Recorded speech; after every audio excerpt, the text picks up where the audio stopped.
Hey guys, this is how you check all the fluids under the hood of your vehicle. And today's vehicle is a 2015 Chevy Suburban, which is going to be similar to majority of the vehicles that you see.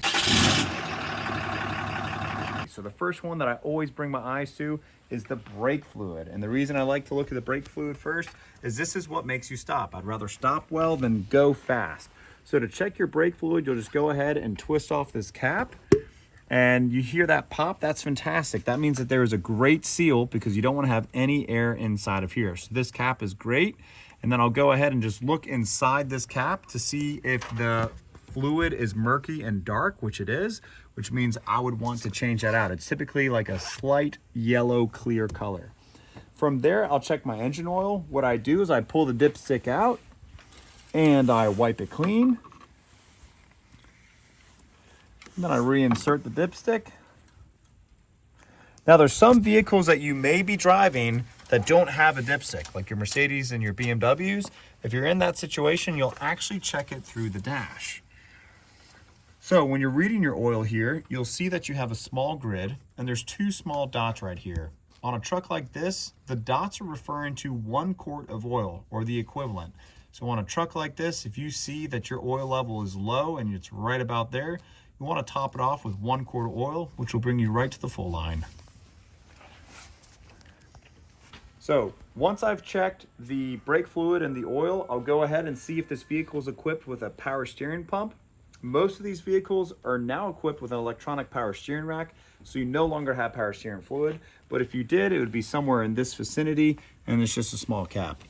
I'll check my wiper fluid real quick. Most of the time your wiper fluid is going to just have a visual indicator for you to see what it is. You can also sometimes just pop it open, look down there, see if there's any wiper fluid in there. It's always great to make sure that you top that off when you have your hood up, because there's so many times that I've been driving the road and a big, giant, beautiful albatross of a bird takes a huge poop and then I can't clean it off because I have no wiper fluid. At this point, we're over here looking at the coolant. Now, you never want to open this when the engine is hot.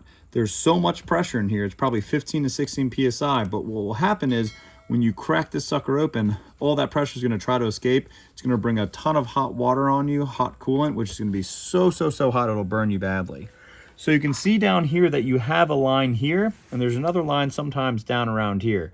Now you wanna make sure that you don't have it overfilled. Sometimes people will overfill their coolant and then it'll actually boil out or bubble out. You just want to make sure here that you're coming up to your full line, and it will tell you full when hot or full when cold.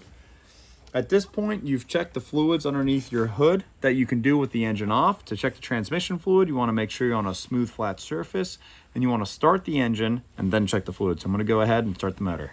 Once you've started the truck, make sure that you roll down the window. You don't want to lock your keys in there and then have the vehicle idling. At this point, we're going to go ahead and remove the dipstick and wipe it clean. You'll notice that it's much longer than your oil dipstick is because your engine oil is only going down into the oil pan. But the transmission dipstick has to travel behind the engine and then down into the trans pan. So you'll stick this all the way in and then you'll pull it out and get a reading. And you can see here that we have a cold line and we have a hot range. And right now, the engine is at temperature and the transmission fluid's at 190.